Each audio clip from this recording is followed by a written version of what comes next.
star Naoya Monster Inoue ay opisyal na magbabalik sa ring sa Setyembre 14 upang idepensa ang kanyang undisputed super bantamweight titles laban sa dating unified champion na si Murodjon Akhmadaliev ng Uzbekistan. Ang laban ay gaganapin sa Aichi International Arena o mas kilala bilang Nagoya IG Arena sa Japan. Si Inoue ay kasalukuyang walang talo at nananatiling dominante sa kanyang division.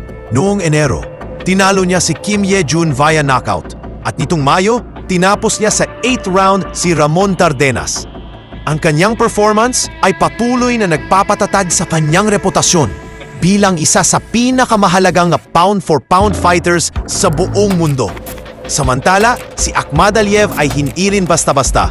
Siya ay nasa 3-fight knockout streak, kabilang ang huling panalo niya laban kay Luis Castillo. Layunin niyang makabawi at maibalik ang kanyang